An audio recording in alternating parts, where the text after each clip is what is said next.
Sunday মানে যেন একটু দেরিতে ঘুম থেকে ওঠা, হালকা মেজাজ আর মনটা একেবারে রিল্যাক্স মোডে। আর এই দিনের সবচেয়ে স্পেশাল দিকটা হলো বন্ধুদের সাথে আড্ডা।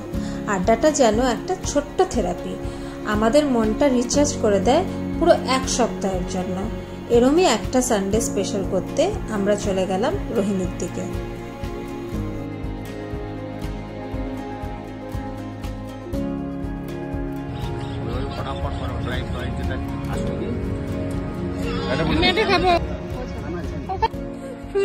सब गिर गया तुम्हारा।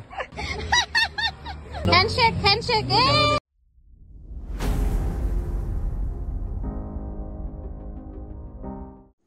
সেখানে এক বন্ধুর রিকমেন্ডেশনে চলে গেলাম অর্কিড ক্যাফে। নামটা যেমন সুন্দর, ভেতরের ভাইবটাও তেমনই। অ্যাকচুয়ালি ও বলছিল এখানে বহুবার খেয়েছে, অসাধারণ পাহাড়ি রান্না এখানে, তাই ভাবলাম একবার ট্রাই করা যাক।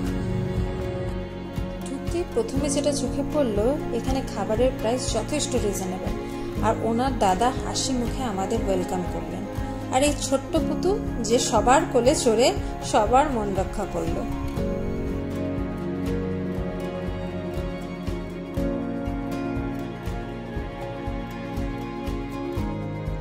তারপর খাবার এলো, আর খাবার আসার সঙ্গে সঙ্গে শুরু হলো এক জমিয়ে আড্ডা।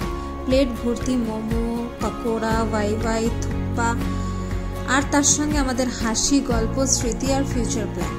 কারো মুখে স্কুলের কাহিনী, তো কেউ আবার বলছে আপকামিং ট্রিপের প্ল্যান। আসলে খাবার আর আড্ডা মিলেই তৈরি হলো পারফেক্ট সানডে ভাইব। আর ঠিক তখনই হাজির হলো এক স্পেশাল অতিথি। ও কিন্তু আবার হ্যান্ডশেকও করতে পারে, হাত বাড়ালেই টুক করে পাঞ্জা মিলিয়ে দিল। আসলে যেন বলে দিল ওয়েলকাম টু অর্কিড ক্যাফে। এবার একটা আনএক্সপেক্টেড এক্সাইটমেন্ট, প্যারাগ্লাইডিং। যখন দেখলাম একজন ছুটে ছুটে হিল থেকে উড়ে গেছে আকাশের দিকে, সেখানেই আমাদের ছুটির সবচেয়ে থ্রিলিং মুভমেন্ট। আমি যদিও নিজের মতো করে এনজয় করছিলাম, বাট ওই প্যারাগ্লাইডিং এর সিনটা দেখে একটা আলাদা থ্রিল ফিল হলো। এরপর আমরা গেলাম রোহিণী লেকে। সেখানে এক একটা মুভমেন্টকে আমরা রিলসে ক্যাপচার করতে ভুলিনি, কিন্তু সবাই মিলে ফটো তোলা, দু একটা ফানি ক্লিপসও বানালাম। পুরো মেমোরিটা এখন ফোনে, বাট মনে থাকবে চিরদিন। सब गिर गया तुम्हारा। चुटी कर रहा है।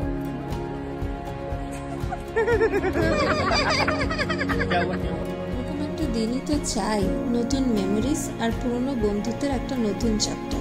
রোহিণীর এই ছোট্ট ট্রিপ আমাদের মনে করিয়ে দিল যে একটা ভালো দিন কাটানোর জন্য বেশি কিছু চাই না, চাই এমন কিছু মানুষ যাদের সাথে সত্যিকারের মনের মিল।